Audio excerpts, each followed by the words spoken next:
신약 성경에서 보시겠습니다. 고린도후서 9장 6절에서 15절 말씀 함께 읽으시겠습니다. 고린도후서 9장 6절에서 15절 말씀 같이 읽으시겠습니다. 요점은 이러합니다. 적게 심는 사람은 적게 거두고 많이 심는 사람은 많이 거둡니다. 각자 그 마음에 정한 대로 해야 하고 아까워하면서 내거나 마지못해서 하는 일이 없어야 합니다. 하나님께서는 기쁜 마음으로 내는 사람을 사랑하십니다. 하나님께서는 여러분에게 온갖 은혜를 넘치게 주실 수 있습니다.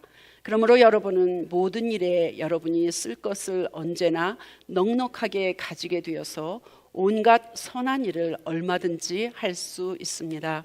이것은 성경 말씀에 기록한 바 그가 가난한 사람들에게 아낌없이 뿌려주셨으니 그의 의로우심이 영원하다 한 것과 같습니다. 심는 사람에게 심을 씨와 먹을 양식을 공급해 주시는 하나님께서 여러분에게도 씨를 마련해 주시고 그것을 여러 갑절로 늘려 주시고 여러분의 의의 열매를 증가시켜 주실 것입니다. 하나님께서 여러분을 모든 일에서 부요하게 하심으로 여러분이 후하게 헌금을 하게 될 것입니다. 우리가 여러분의 헌금을 전달하면 많은 사람이 하나님께 감사를 드리게 될 것입니다. 여러분이 수행하는 이 봉사의 일은 성도들의 궁핍함을 채워줄 뿐 아니라 많은 사람들로 하여금 하나님께 감사를 넘치게 드리게 할 것입니다. 여러분의 이 봉사의 결과로 그들이 하나님께 영광을 돌릴 것입니다. 그것은 여러분이 하나님께 순종하여 그리스도의 복음을 고백하고 또 그들과 모든 사람에게 너그럽게 도움을 보낸다는 사실이 입증되었기 때문입니다. 그들은 또한 여러분에게 주신 하나님의 넘치는 은혜를 보고 여러분을 그리워하면서 여러분을 위해 기도할 것입니다. 말로 다 형언할 수 없는 선물을 주시는 하나님께 감사합니다. 아멘. 하나님의 말씀입니다. 오늘 설교의 제목은 심을 씨와 먹을 양식입니다. 우리 살면서 중요한 게 많이 있습니까? 많이 있습니다. 그렇죠? 뭐가 제일 중요하세요? 건강 중요하죠. 가족 중요하죠. 믿음 중요합니다. 돈 중요합니다. 그죠? 돈. 오늘은 돈 얘기를 좀 해보려고 합니다. 돈 때문에 주일날 교회 못 오는 사람 많아요. 그죠?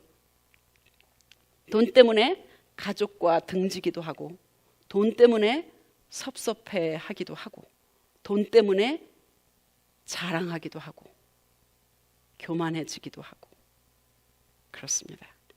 돈 때문에 심지어는 살인까지 합니다.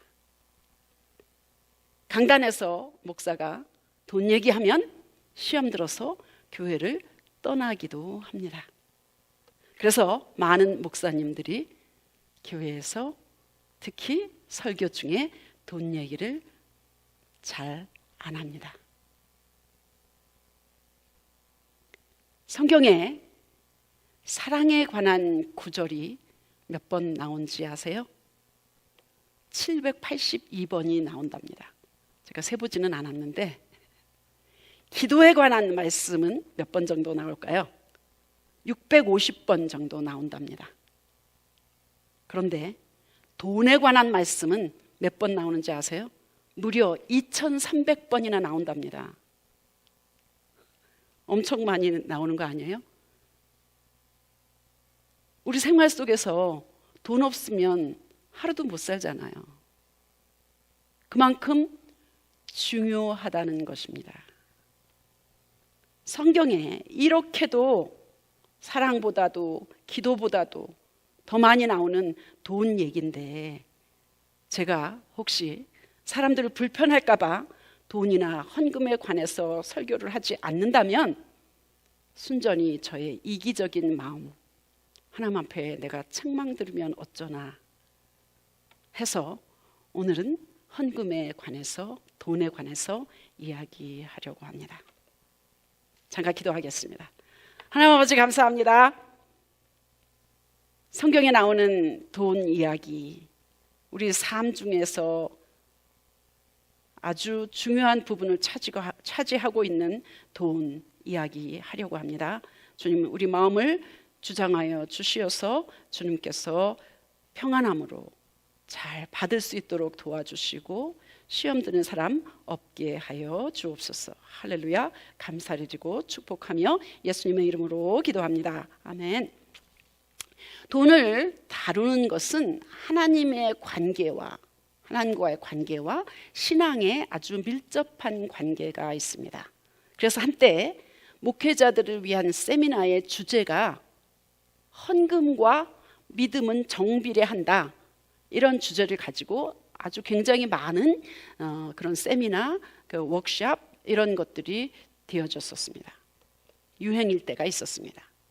물론 헌금은 액수가 아니라 수입의 퍼센테지, 비율에 따르는 것이라고 이야기합니다. 예수님 오신 지 40년대 후반에 유대 지방에 아주 큰 가문이 들었습니다. 그래서 교회도 그리고 사람들도 매우 궁핍한, 가난했던 그런 시대가 있었습니다. 예루살렘 교회가 매우 어렵다 보니까 바울에게 부탁을 해서 우리 예루살렘 교회가 이렇게 어렵다, 우리를 좀 도와주세요, 이렇게 요청을 했습니다. 그래서 바울이 고린도 교회에, 오늘 우리 고린도 후서 말씀인데, 고린도 교회에 이렇게 헌금을, 또 구제 헌금, 선교 헌금을 권해서 고린도 교회에서 헌금을 하기 시작했습니다. 고린도는 그 당시에 꽤 큰 도시였고 고린도 교회 역시 또 많이 부흥했었던 큰 교회였었던 것 같습니다. 바울이 이 편지를 쓰기 한 해쯤 전에 예루살렘 성도들을 위한 구제 헌금을 모으기 시작했습니다. 바울이 주체가 되어서 당시 큰 교회였던 고린도 교회에서 구제 헌금을 먼저 시작해서 본을 보였습니다. 그러다 보니까 마게도니아에 있는 그 교회에서 그 도전을 받고, 그 상황이 쉽지 않았는데 풍요롭고 부요하지는 않았지만 고린도 교회에서 하는 것을 보고 그 교회에서도 열심히 동참했었습니다. 그래서 형편에 비해서 아주 넉넉하게 헌금을 마게도니아 교회에서 했었습니다. 그런데 막상 시작을 했던 고린도 교회에서는 이것을 잘 마무리하지 못해서 바울이 고린도 교회에다가 편지를 쓰면서 너희들이 이렇게 하면 부끄럽지 않을까, 뭐 이런 이야기를 하면서 편지를 썼던 것 같습니다. 그러면서 도전을 주고 격려하고 권장했었습니다. 구제 헌금, 선교 헌금을.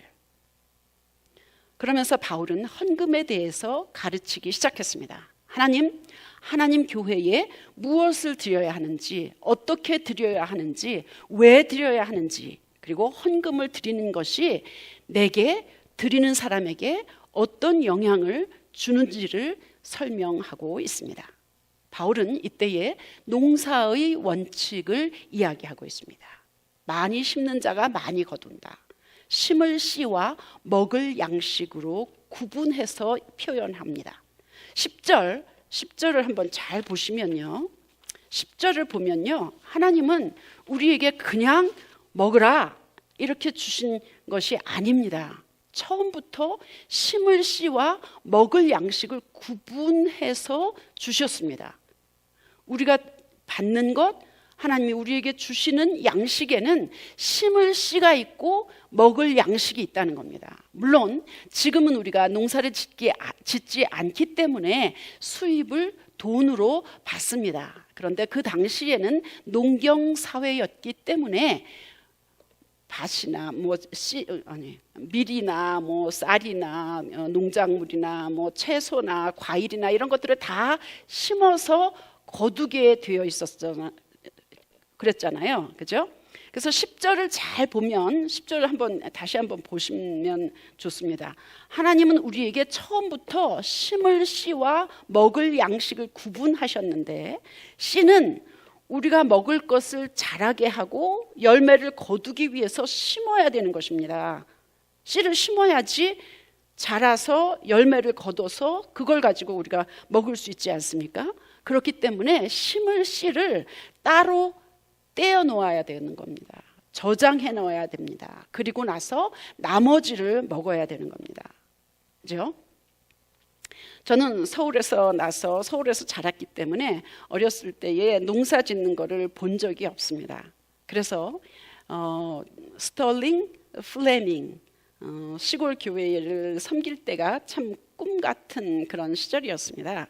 옥수수 밭이 끝까지 있었을 때가 있었고, 그 다음에 밀밭이 사방에 있었고, 운전할 때 보면 양쪽에 젖소들이 풀을 뜯어먹는 그런 곳을 사택하고 교회하고 운전하면서 한 20마일을 지나면서 그런 광경을 보았습니다. 뜨문뜨문 한적한 곳에 살고 있는 그런 노인들을 신방할 때면은 우리가 어렸을 때, 우리 애들이 어렸을 때 젖소들을 키워서 우유를 짜가지고 내다 팔아가지고 그걸 가지고 애들 키웠단다, 이런 이야기들을 종종 들었습니다. 제가 살던 복잡한 서울하고는 전혀 다른 모습이었습니다. 푸에블로에서 목회할 때도 고추밭이 가깝게 있었습니다. 그래서 서너 시간 떨어져 있는 한국 사람들이 고추를 사러 오기도 했고, 이런저런 야채들, 옥수수, 배추, 무 이런 것들을 캐서 가져가곤 했었습니다. 요즘이야 채소 씨를 사고 모종까지 사서 쉽게 심지만, 그 당시에는 밀, 쌀, 감자, 고구마 이런 것들을 우리가 먹기 전에 심을 것을 먼저 챙겨 두었다고 합니다. 만일 심을 씨까지 먹어버리면 다음 해에 심을 게 없기 때문에 이곳 저곳에서 빌려야만 합니다. 그러면 그 다음 해에는 2배를 남겨놔야 돼요. 하나는 꾼 거 갚아야 되고, 하나는 씨로 심어야 되기 때문에. 그래서 자꾸 가난해지는 것입니다. 옛날에는 농사를 지었으니까 심을 씨와 먹을 양식을 구분했지만, 물론 요즘은 돈입니다. 믿음의 사람에게 심을 씨는 하나님께 드릴 것이고, 먹을 양식은 내가 필요한 곳에 돈을 쓰는 것입니다. 심을 씨는 하나님께 드리는 헌금으로 생각할 수 있습니다. 헌금에 대해서는 11조에 대해서 가장 논란이 많습니다. 구약시대의 일이니까 현대에 사는 우리는 할 필요 없다. 율법시대의 일인데 꼭 해야만 하느냐? 이에 대해서 창세기 14장에 대답이 있습니다. 율법이 생기기 이미 전 아브라함이 조카 롯을 건지기 위해서 싸워서 이기고 나서 전리품을 받고 나서 멜기세덱 왕에게 처음으로 11조를 드렸습니다. 이때에 포도주와 떡을 아브라함이 받았습니다. 어느 목사님은 이 대목을 보고 11조는 성찬을 받는 소속된 교회에 드리는 것이 성경적이다, 이 구절을 보고 그렇게 해석하고 있습니다. 구약의 레위기 27장 30절에는 10분의 하나는, 10 중에 하나는 여호와의 것이니 여호와의 성물이라, 그러면서 11조를 명문화했습니다. 말라기에 보시면 11조를 하지 않으면 하나님의 것을 도둑질하는 것이다 라고 말합니다. 협박적이고 위협적이고 두렵게 하는 그런 말씀입니다. 당시에 농사를 열심히 지었는데 황충이 먹고 메뚜기가 먹고, 그래서 수확을 제대로 못 거두어서 힘들어할 때에 왜 우리는 열심히 했는데 이런 일이 생기는 거야? 했을 때에 말라기를 통하여서 하나님이 말씀하십니다. 레위인들, 제사장들의 악행, 진리를 거스림, 백성들을 돌이켜서 죄악에서 떠나게 해야 할 의무를 이행하지 못함을 2장에서 말라기 2장에서 이야기하고 있습니다. 그리고 3장에서 하나님의 백성들이 11조를 온전히 드리지 않은 것을, 하나님의 것을 도둑질한 것, 그것 때문에 저주를 받은 것이라고 3장 7절에서 9절에 이야기하고 있습니다. 그리고 10절에서는 온전한 11조를 창고에 들여 하나님의 집에 양식이 있게 하고 그것으로 하나님을 시험하여 하나님이 하늘문을 열고 너희에게 복을 붓나 시험해보라, 이렇게까지 이야기하고 있습니다. 신약 성경에는 거의 11조에 관한 언급이 없습니다. 제자들도 신약 성경에 나오는 여러 성경 인물들도 11조를 했다는 이야기가 찾아보기 어렵습니다. 단 마태복음 23장 23절에 외식하는 서기관들, 율법 교사들, 그리고 바리새인들을 향하여서 예수님이 책망하셨습니다. 너희가 박하, 휘향, 농작물은 하나하나 철저하게 11조를 드리면서 막상 정의, 긍휼, 믿음을 외면하는도다 하면서 책망하셨습니다. 예수님이 이때 그들을 책망하시면서 정의와 긍휼의 삶도 살고 11조도 드려라, 그렇게 말씀하신 것이 신약 성경에 나오는 거의 유일한 11조에 관한 주님의 말씀이십니다. 신약 성경에는 11조에 관한 말씀은 없지만 초대 교회에서는 자기 재산까지도 다 공동체, 신앙 공동체, 교회에 내놓고 필요한 사람 다 가져가라, 그러면서 함께 공용했다는 이야기가 나오고 있습니다. 그리고 자기 재산을 팔아서 오히려 교회에 헌납했습니다. 예수님이 내 대신에 십자가에서 내 죄를 대신해서 죽으셨는데 예수님이 나의 죄를 다 사해 주셨고 그리고 천국 갈 길을 열어주셨고 이 땅에서도 주님의 은혜와 평안함으로 살 수 있도록 놀라운 은혜를 주셨는데 사람으로는 도저히 할 수 없는 여러 가지 일들을 우리가 체험할 수 있도록 믿음의 기적들을 많이 돌보아 주시는데 그 은혜에 감사하는 것, 그것이 10에 하나 구별하여서 세금 내듯이 의무적으로 억지로 법이기 때문에 할 수 없이 그런 것이 아니라 그냥 감사함으로 너무너무 감사하기 때문에 11조 플러스 알파를 하나님 앞에 드릴 수 있는 것입니다.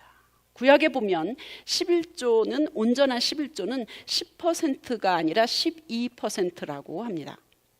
그래서 11조는 환경 때문에 돈 때문에 하는 것이 아니라 믿음으로 하는 것입니다. 구원이 너무 감사해서 다 드려도 시원치 않은 그런 심정으로 주님 앞에 드리는 것입니다. 로마서 8장 32절에 저는 11조 헌금에 관한 그런 말씀으로 로마서 8장 32절을 함께 나누기를 원합니다. 로마서 8장 32절에 보니까 자기 아들을 아끼지 않고 주신 하나님이 자기 아들을 아끼지 않으시고 우리 모두를 위하여 내주신 분이 어찌 그 아들과 함께 모든 것을 우리에게 선물로 거저주지 않으시겠습니까? 자기 아들을 아끼지 않으시고 주신 하나님, 그 하나님을 믿는데 뭐가 아깝다는 말입니까? 그런 심정, 그런 감사, 그런 사랑으로 헌금을 하면 11조에 대해서 무슨 논란이 필요하고 해야 되나 말아야 되나 갈등할 일이 무엇일까요? 흔히 사람들이 아니 하나님은 왜 선악과를 만들어 가지고 그거 따먹으면 죽는다, 그걸 왜 만들으셔가지고 그렇게 힘들게 하는 거야? 아예 만들지 말지. 이런 일 많이 들으셨죠? 그런 생각 종종 하시지 않으셨습니까? 다 네 거야. 다 내게 줄게. 다 주셨습니다. 그런데 창조주 주인이신 하나님과 피조물 사람과 차이는 있어야만 하는 것입니다. 아주 최소한의 구분, 그거는 있어야 되는 것입니다. 넘지 말아야 할 최소한의 경계선을 하나님께서는 주신 것입니다. 그것이 순종이고, 그것이 경계선이고, 그것이 하나님을 하나님으로 섬기는 피조물인 여러분과 제가 해야 될 기본입니다. 바울은 고린도 교인들에게 재물을 하나님께 영광을 돌려드리는 그런 도구로 삼았습니다. 재물을, 돈을 하나님께 영광을 올려드리는 도구로 사용하라고 권면합니다. 고린도후서 9장 11절에서 13절 말씀입니다. 다시 말하면, 엄격히 말하면 나의 재물은 내게 아니라는 겁니다. 처음부터 빈손으로 와서 빈손으로 가는 거 아니겠습니까? 처음부터 내 거는 없었어요.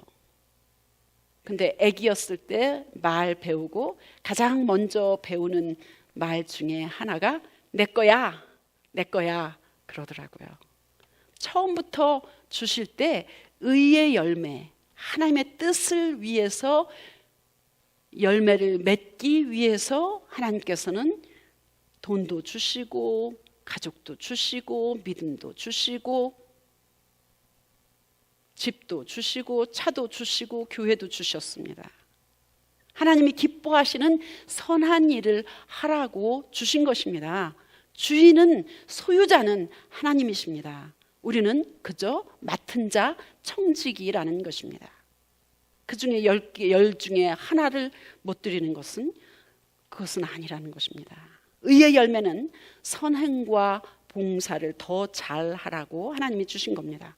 헌금도 그런 맥락으로 이해하면 됩니다. 내게 주신 모든 수입의 일부, 그냥 가이드라인으로 생각하시면 됩니다. 10%를 먼저 내가 쓰기 전에 따로 떼어서 하나님께 드리는 거, 그게 순종이고 그게 창조주이신 하나님을 하나님으로 인정하는 아주 최소한의 미니멈 그런 인정하는 표시입니다. 믿고 인정하는데 굳이 돈으로 표현을 해? 나 하나님 알아. 하나님 믿어. 근데 우리 삶 속에서 한번 생각해 보시기 바랍니다. 우리 삶 속에서 생일, 어머니날, 크리스마스 때 아들, 딸이 모른 척 한다면 섭섭하지 않습니까? 그들이 엄마인 거 알아. 나 사랑해. 인정해. 알지 않습니까? 이 이해가 적절할지는 모르겠지만 인격저식인 하나님도 섭섭한 거 아시고 잘못된 거 아시고 그러십니다. 하나님은 자원해서 기쁨으로 드리는 자를 기뻐하십니다. 주님의 것을 주님의 것으로 드릴 때에 자랑하거나 공치사하거나 생색을 내지 않는 것, 그것이 청지기의 태도입니다. 주님께 첫 것, 귀한 것, 있어도 되고 없어도 되는 것이 아니라, 잔돈이 아니라 나머지가 아닌 것을 마음을 다해서 내 마음을 감사를 담아서 주님 앞에 드리면 액수가 문제가 아닙니다. 하나님께서 그렇게 드린 자들에게 하나님이 삶 속에서 신기하고 놀라운 일들을 많이 경험하게 하십니다. 그 결과를 목적 삼아서 드리는 것은 아니지만 감사로 드리면, 전심을 다해서 드리면, 첫 것으로 주님 앞에 드리면 하나님께서는 삶 속에서 많은 귀한 좋은 일들을 경험하게 하십니다. 이미 우리는 간증을 통해서 많은 사람들의 이야기를 들었습니다. 예루살렘 교회를 위해서 고린도 교회, 마게도니아 교회가 재정으로 도운 일들을 통해서 유대인과 이방인이 연합했습니다. 서로 도왔습니다. 하나님의 사랑을 주고받다. 얼마나 큰 일입니까? 하나님은 재물을 의의 도구로 사용할 때에 풍요한 복을 주십니다. 이렇게 말하면 알아요. 경제적인 여유가 있어야 하나님을 위해서도 쓰고 헌금도 드리고 할 것 아닙니까? 풍요해서 흩어주고 넉넉해서 도와주는 게 아니라 의의 도구로 사용하고 감사함으로 주님 앞에 액수와 상관없이 전심을 다해서 감사를 담아서 하나님 앞에 드리고 흩어주고 나눌 때 하나님께서는 우리의 삶을 풍요하게 해주시겠다고 약속하셨습니다. 우리 교회도 연말에 하는 거 외에 정기적으로 선교 헌금을 보내야겠다 하는 마음이 이 말씀 준비하면서 들었습니다. 앞으로 함께 기도하면서 구체적으로 계획해서 행하기를 소원합니다. 기도하시겠습니다. 496 새벽부터 우리 사랑함으로써 저녁까지 씨를 뿌려봅시다. 열매 차차 익어 곡식 거둘 때에 기쁨으로 단을 거두리로다. 거두리로다. 거두리로다. 기쁨으로 단을 거두리로다. 거두리로다. 거두리로다. 기쁨으로 단을 거두리로다. 비가 오는 것과 바람 부는 것을 겁을 내지 말고 뿌려봅시다. 이를 맞춰놓고 곡식 거둘 때에 기쁨으로 단을 거두리로다. 거두리로다. 거두리로다. 기쁨으로 단을 거두리로다. 거두리로다. 거두리로다.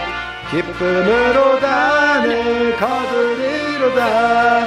씨를 뿌릴 때에 나지 아니할까 염려하며 심히 애탈지라도 나중 예수께서 칭찬하시리니 기쁨으로 단을 거두리로다. 거두리로다. 거두리로다. 기쁨으로 단을 거두리로다.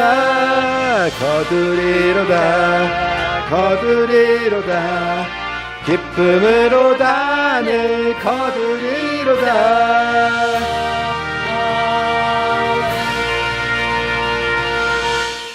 이제는 우리 주 예수 그리스도의 은혜와 하나님 아버지의 극진하신 사랑하심과 우리가 그때그때 순간순간 어떻게 해야 할지, 어떻게 결정해야 할지 가르쳐 주시고 인도하시는 성령님의 교제가 우리 모두에게, 우리 교회 위에, 우리 흩어져 있는 가족들에게, 앞으로 초청할 하나님의 자녀들 모두 위에 지금부터 영원토록 함께 하시기를 간절히 축원하옵나이다. 아멘. 할렐루야.